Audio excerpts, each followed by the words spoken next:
The ground beneath the midway felt less solid, as if the earth itself were losing faith in the existence of this place. Tents that once loomed grotesquely, their colors garish and sickening, now shimmered like mirages, their edges blurring and bleeding into the thick, oppressive night air.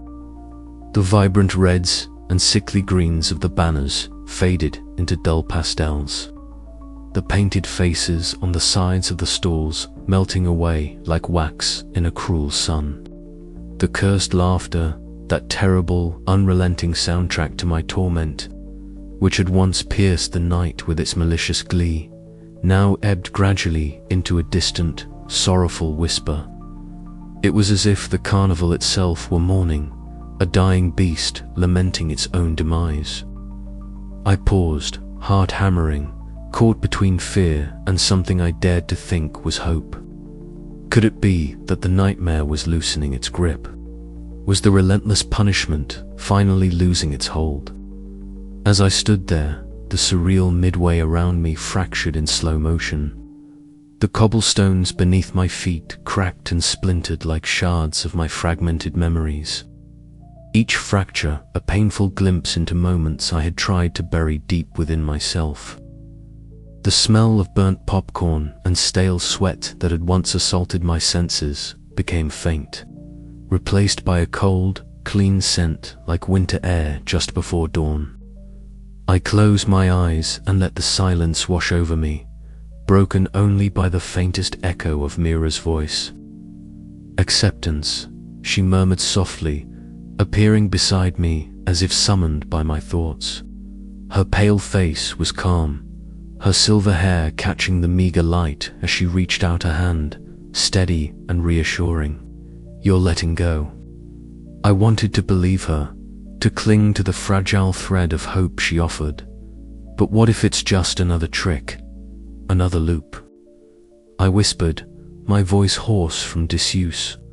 Myra's eyes held a strange, timeless sadness. "Then you will face it again, but this time with knowledge and strength.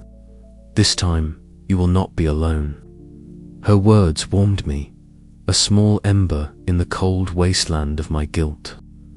I looked around as the carnival's twisted attractions wavered. The Ferris wheel's once ominous silhouette flickered, its metal framework losing definition, becoming ghost-like and insubstantial.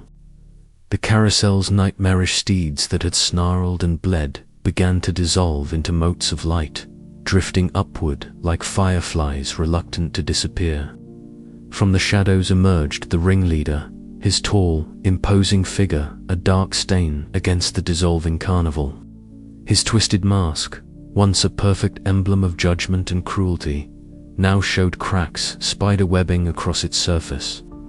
Beneath those cracks, I glimpsed something unexpected, an almost human vulnerability, a flicker of weariness in his glowing eyes.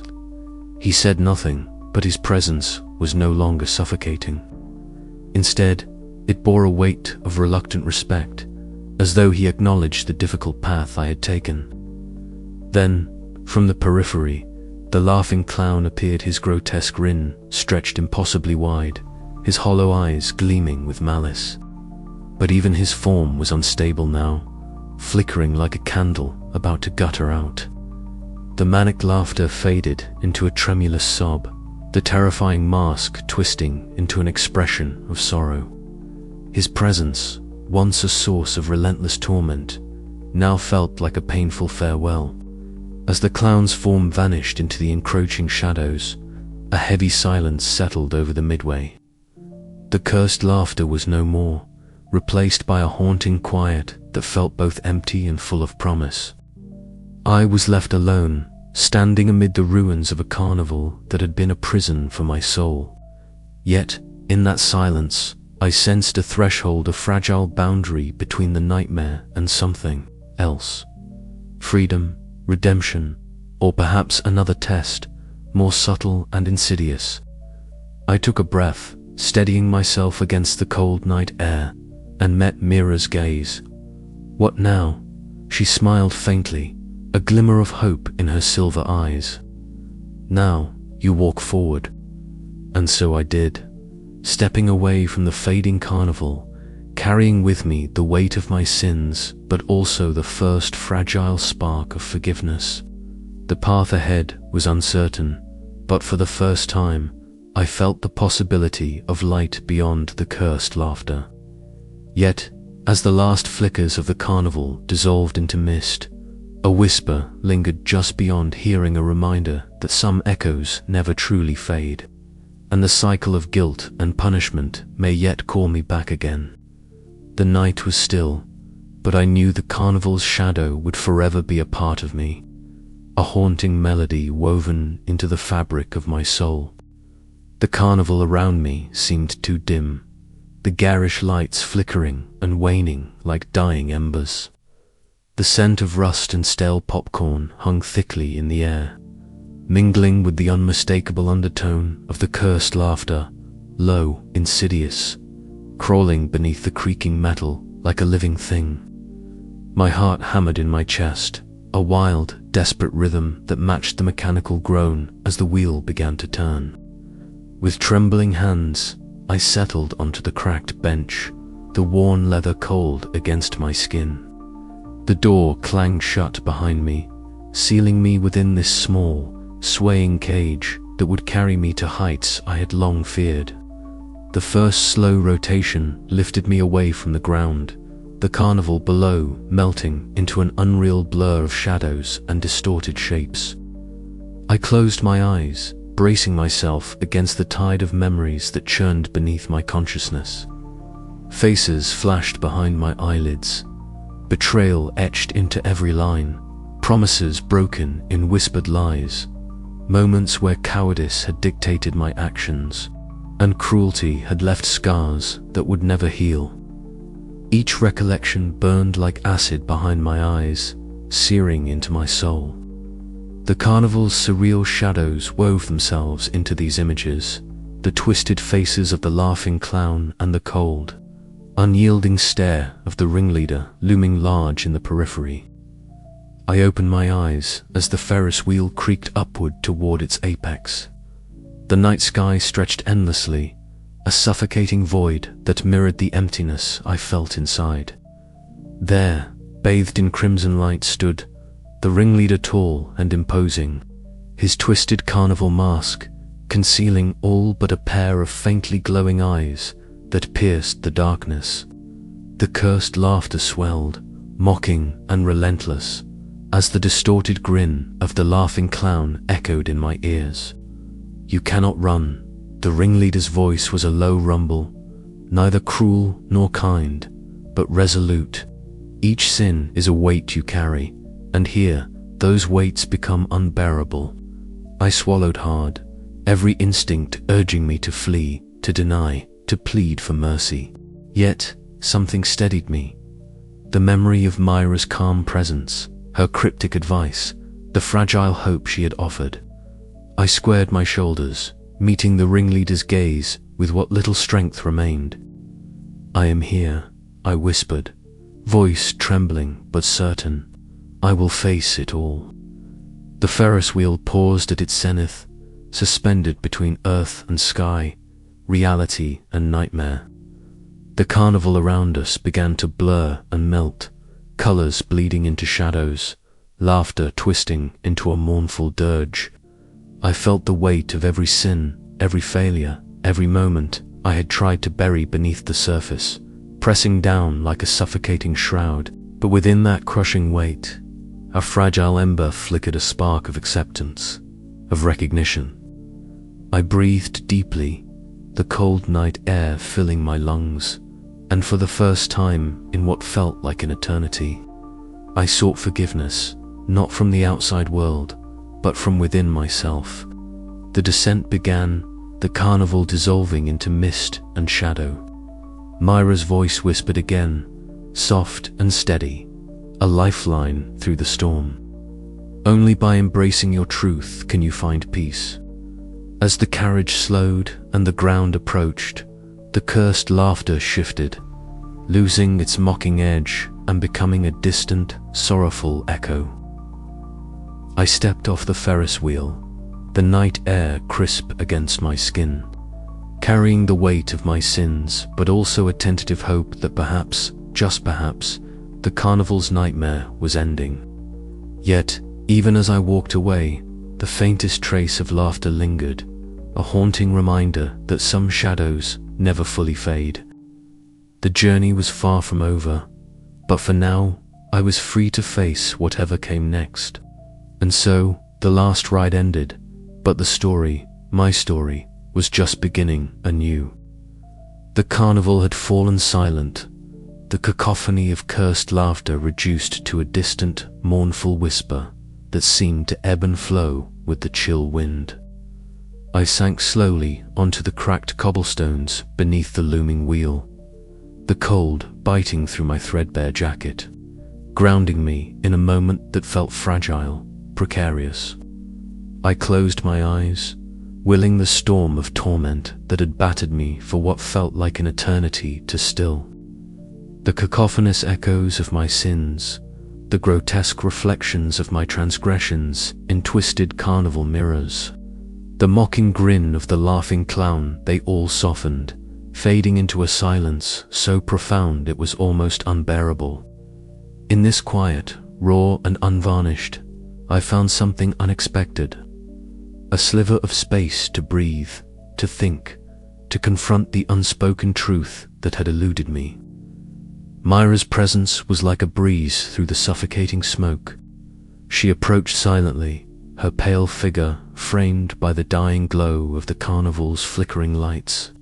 Her silver hair caught the faint luminescence, shimmering like strands of moonlight caught in a web. She knelt beside me, her hand gentle on my shoulder, a touch that carried neither judgment nor pity, only calm. "It begins with you," she whispered, her voice a fragile thread weaving through the cold. "The forgiveness you seek cannot come from outside. It must rise from within, no matter how heavy the burden or how deep the wounds." Her words stirred something long dormant. I swallowed hard, my throat dry, and for the first time, I dared to look inward without flinching. The memories that had clawed at my sanity, the betrayals, the selfish acts, the moments I had buried like poison, were no longer distant screams, but parts of me that demanded acknowledgement. The ringleader emerged from the shadows then, his tall frame draped in darkness, the twisted carnival mask obscuring his face. His faintly glowing eyes pierced the gloom, watching me with an intensity that was neither cruel nor kind but inexorable. He was the embodiment of judgment itself, the living proof that guilt is inescapable. Yet, in that moment, I realized his presence was not a sentence, but a challenge. To break free, I had to face not just the sins, but the self I had condemned. I opened my mouth, voice trembling yet steady, and spoke the words that had been trapped in the deepest recesses of my heart. "I forgive myself." The silence that followed was profound. The carnival's grotesque structures, the twisted rides, the warped tents, the eerie laughter began to waver, dissolving like smoke caught in a gentle dawn wind. The oppressive weight that had shackled my soul lifted, replaced by a bittersweet clarity. Tears streaked down my cheeks, not from despair, but from the release of a burden I had carried alone for so long. The cursed laughter softened into a sorrowful melody, a dirge for the sins acknowledged and the pain endured. And then it too faded, leaving only the quiet promise of a new beginning. Mira smiled faintly, her eyes reflecting a light that had been absent for ages. "This is the first step," she said softly. "The path remains difficult, but you have chosen to walk it with open eyes." I rose unsteadily, the shadows around me retreating like a tide pulled back by the moon's gentle command. The carnival, the nightmare that had consumed me, was dissolving, but the mark it left was indelible. I would carry the weight of my sins, but no longer as chains, rather as a solemn reminder of the journey toward forgiveness. As the Ferris wheel creaked one last time, Turning slowly in a void where reality and nightmare blurred, I stepped forward.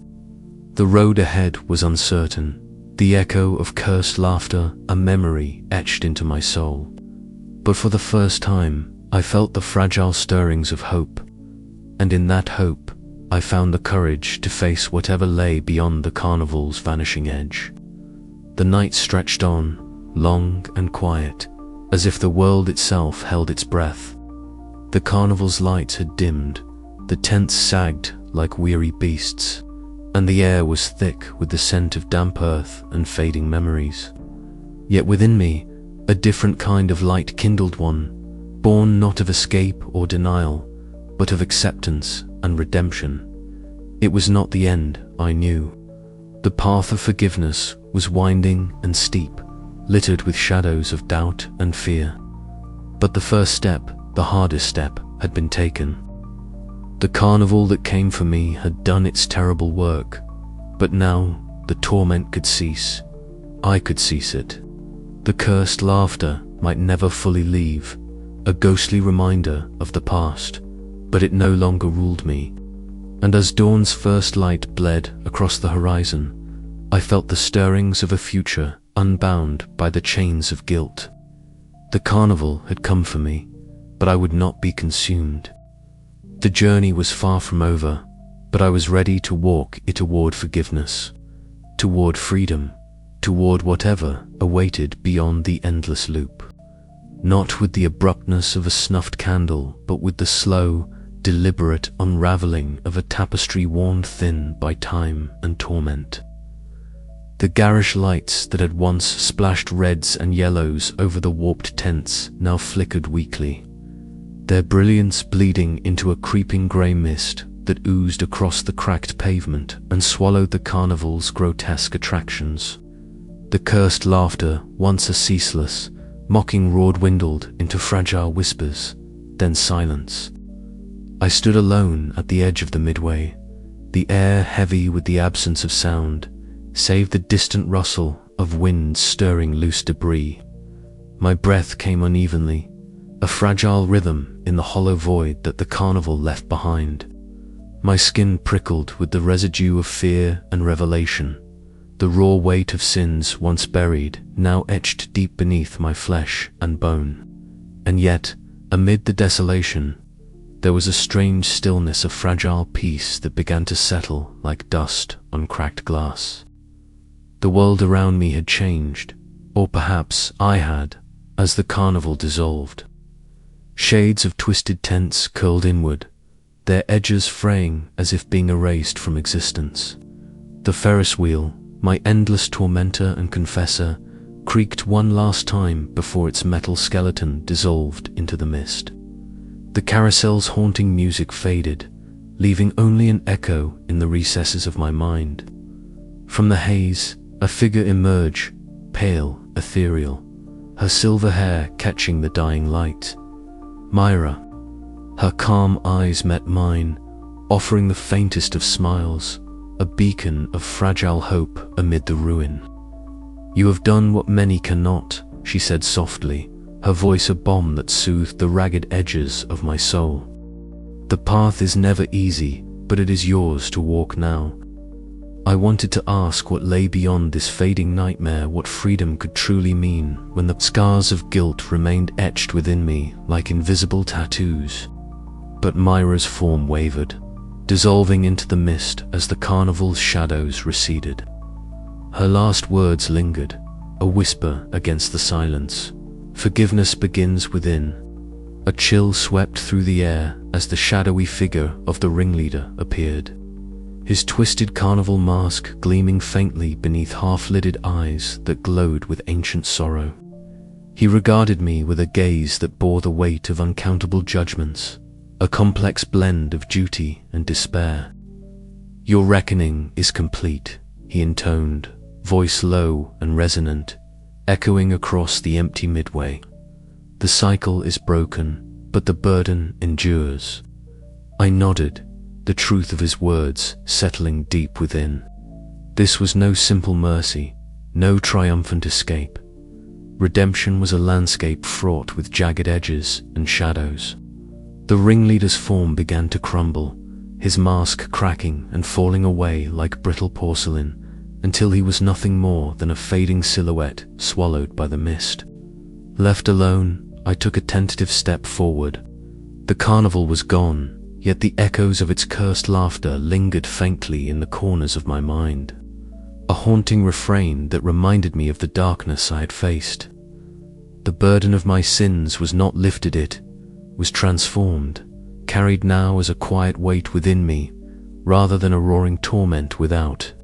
The night air was cool against my skin, the stars hidden behind a veil of clouds. In the stillness, I found a moment's clarity, a fragile hope that whispered of beginnings rather than endings. The carnival's nightmare had passed, but my journey was just beginning. I did not know where this path would lead, nor what shadows awaited beyond the vanishing point of the carnival. But I knew this much. To walk forward, I must carry my guilt not as a chain, but as a testament to the truth I had unearthed. The cursed laughter was silenced, but the echoes of my reckoning would follow me, a haunting melody of both punishment and promise. And so I stepped away from the fading mist, the carnival's ghost dissolving behind me, into a world both unknown and achingly familiar. With each step, I embraced the fragile hope that redemption, elusive and imperfect, was a light worth seeking, even in the darkest of nights. I stood alone on the edge of the barren grounds where twisted rides had once lurched grotesquely against a sky bruised by the dying light of twilight. The air was thick with a silence so profound it felt almost unnatural, a vacuum that seemed to swallow even the faintest breath. Yet, beneath that silence, I thought I heard ether-cursed laughter, faint and brittle as the remnants of a shattered dream, echoing from somewhere deep within the mist that clung to the earth like a ghostly shroud. The night wrapped around me like a cold cloak, the chill seeping through my clothes and settling into my bones. I was alone, and yet the weight of all that had transpired pressed down on me with relentless gravity. The carnival, the endless loop of torment, the grotesque manifestations of my sins, the cursed laughter that had haunted me had finally receded.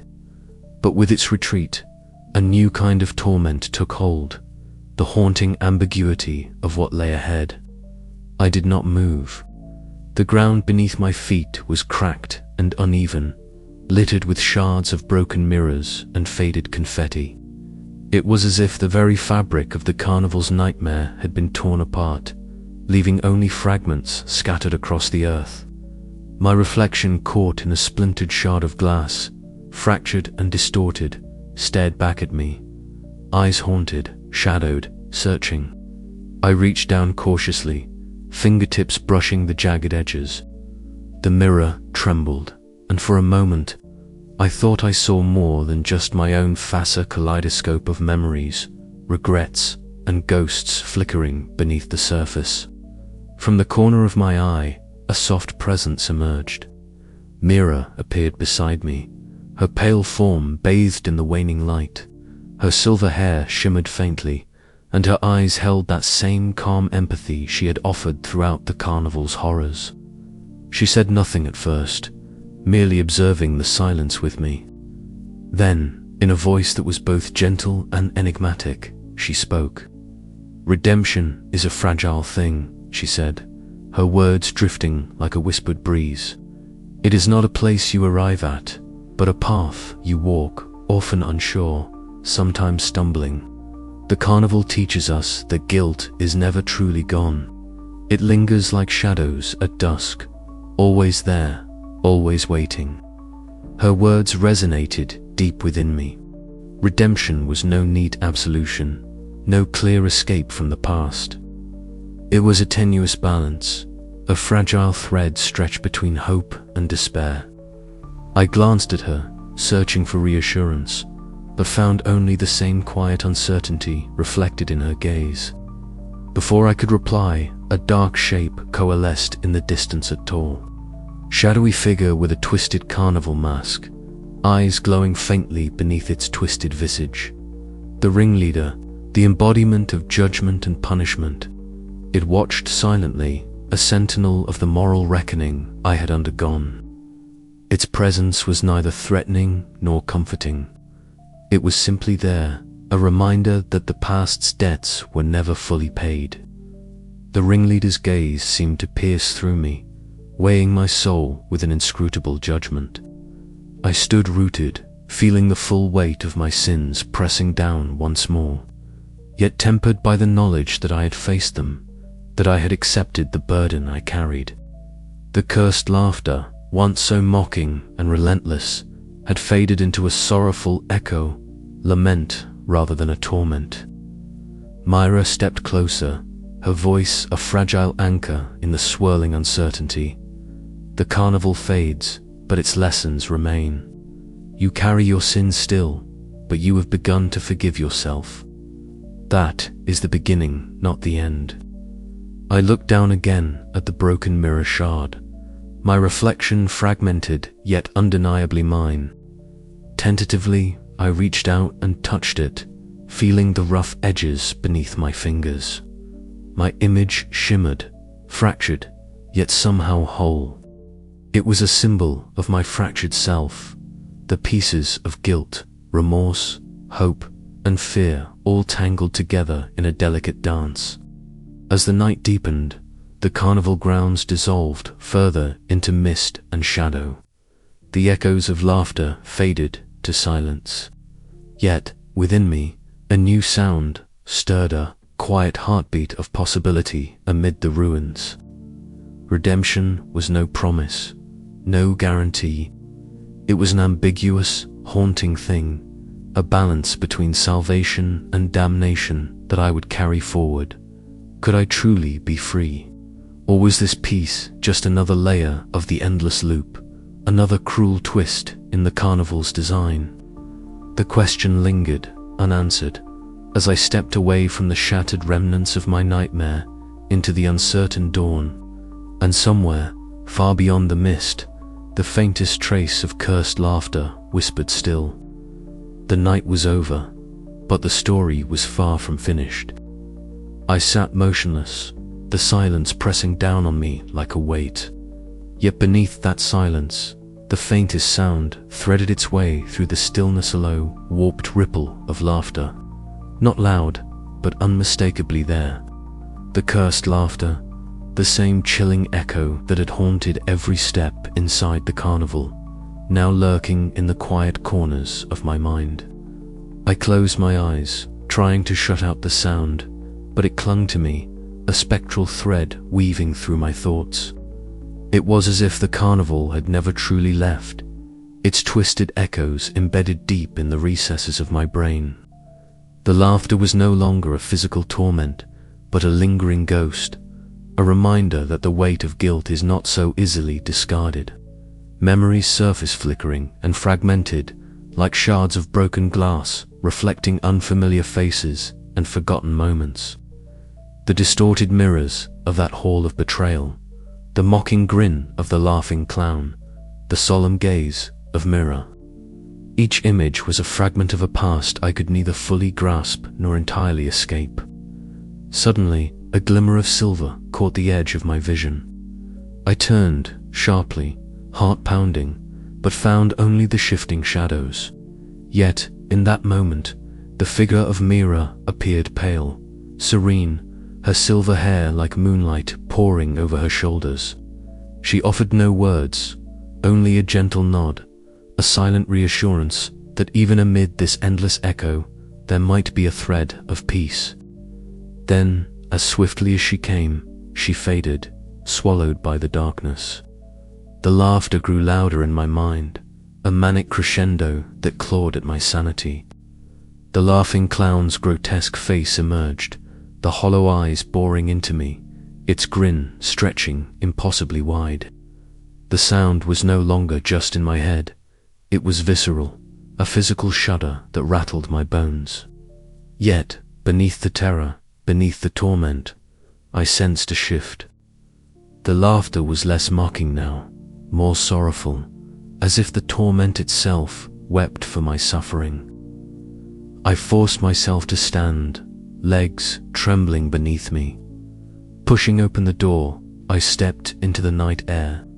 The cold bit into my skin, sharp and real, grounding me in this moment. The street was empty, bathed in the pale light of distant street lamps. No carnival lights flickered here, no grotesque figures lurked. Yet the echoes of laughter lingered just beyond hearing, a haunting residue of a nightmare that refused to fade. I swallowed hard, the night air thick with unspoken fears. Was this freedom, or merely a pause between cycles? The carnival's physical form might have vanished, but the psychological scars remained etched deep into my being. Could I ever truly outrun the guilt that summoned it? Could forgiveness, elusive and fragile, ever quiet the cursed laughter within? As I walked down the silent street, I carried the weight of those questions like a shadow trailing my every step. The echoes of laughter were a reminder that some sins are not so easily absolved, and some punishments do not end with the closing of a carnival gate. Still, beneath the dread, a faint spark of hope flickered, a fragile, uncertain light that, perhaps, someday might grow strong enough to banish the darkness for good. But for now, the night was long, and the laughter lingered.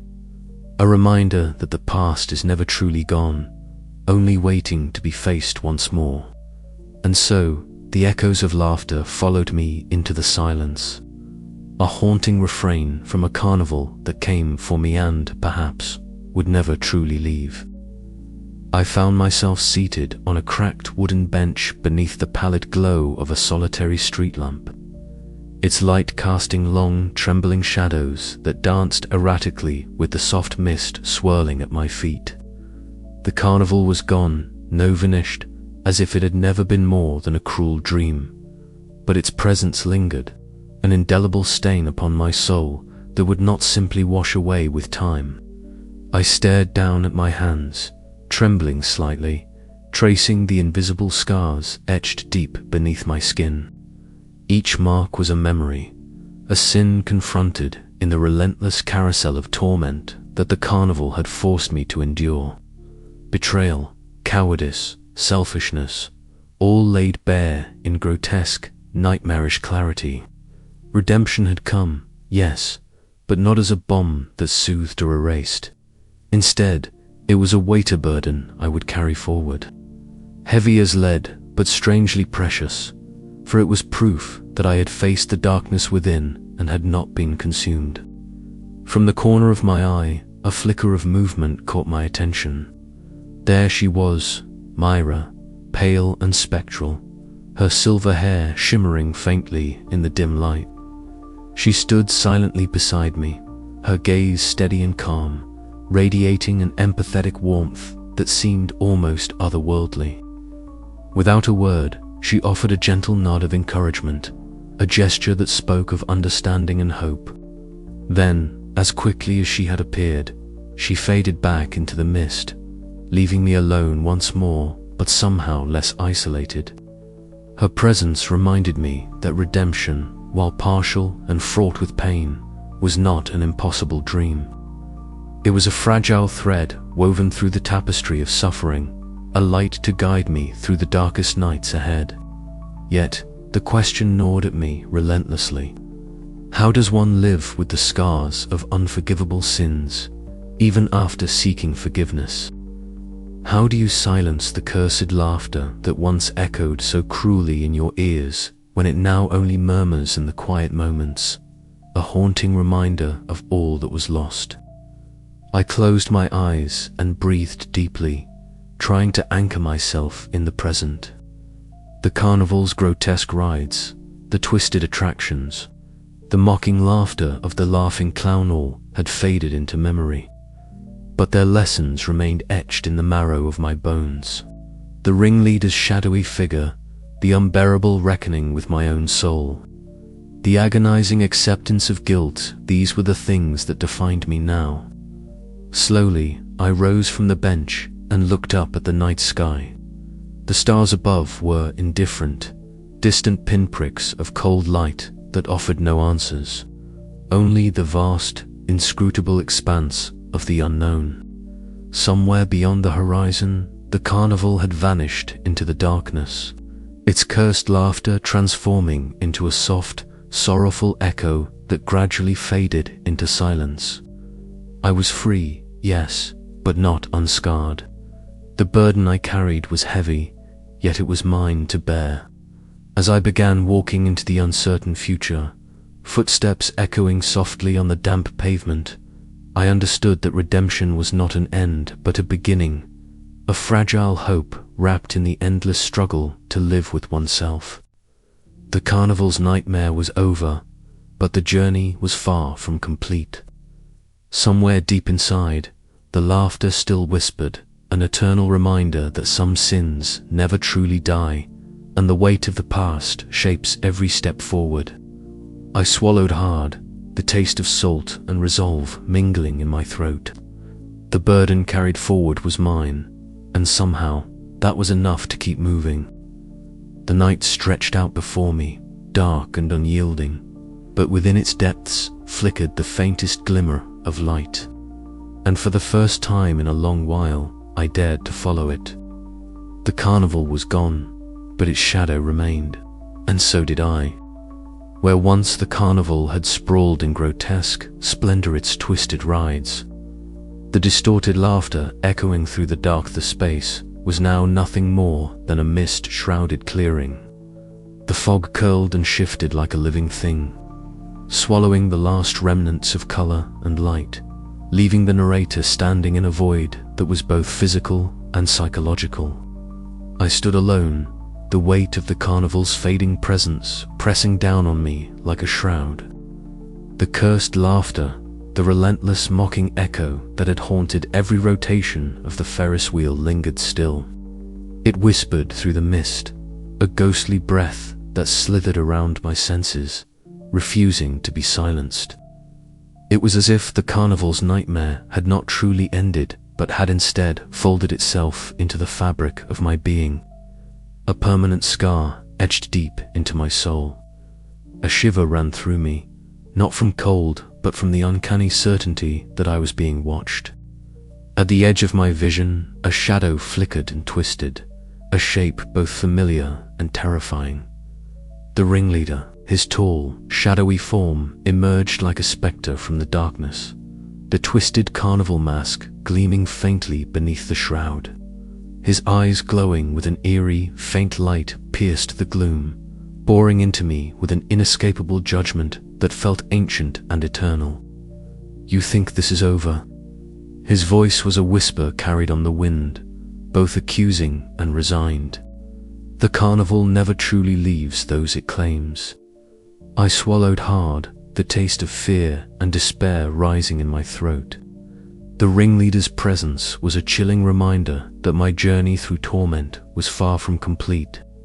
The cycle of guilt and punishment was not a line with a clear end, but a loop, twisting and turning, ever returning. From the shadows, a soft glow emerged, delicate and fragile like a candle flickering in a tempest. Myra stepped forward, her silver hair shimmering in the pale light, her faded carnival garb whispering of faded hopes and broken dreams. Her eyes were calm, carrying the weight of her own partial redemption, a quiet strength born of acceptance. "There is mercy," she said softly, her voice a balm against the harshness of the night, "but it must come from within. Forgiveness is not given, it is claimed, piece by painful piece." Her smile was fleeting, a bittersweet curve that held both hope and sorrow. Then, as if carried away by the winds of fate, she faded back into the mist, leaving me with the fragile ember of possibility glowing faintly inside my chest. But the fragile comfort was shattered in an instant. The grotesque grin of the laughing clown erupted from the shadows, its exaggerated, distorted face looming close. Hollow eyes bore into mine, and the cursed laughter burst forth like a tempest, a mocking cacophony that reverberated through every corner of my mind. It was the embodiment of my deepest fears, my relentless guilt made flesh and sound. I staggered back, clutching my head as the laughter twisted and turned, a cruel symphony that threatened to tear apart the fragile walls of my sanity. The carnival's nightmare had not ended, had merely changed shape, slipping into the folds of my consciousness, where it could torment me endlessly. "You can never leave," the laughter whispered, "for you are the carnival now." The fog thickened, swallowing the figures of Myra and the ringleader, leaving me alone once more. But something within me had shifted. The unbearable weight of guilt, the crushing despair of punishment, the flicker of forgiveness, I held them all in tension, a fragile balance between hope and torment. Was this my fate? An endless loop of cycles, forever riding the Ferris wheel of my sins? Or could the ember of forgiveness kindle a flame strong enough to burn away the cursed laughter once and for all? As the night deepened, the carnival's shadow stretched on, a spectre in the dark corners of my mind, and I stood at the crossroads of despair and redemption, caught in the eternal dance of the guilty, where the only certainty was the haunting echo of cursed laughter that never truly dies. The wind shifted, carrying with it a faint, eerie melody, a tune that was both a farewell and a summons. The endless loop awaited, and I was still riding, still searching for a way off the Ferris wheel. But the ride was far from over. The carnival had come for me once again.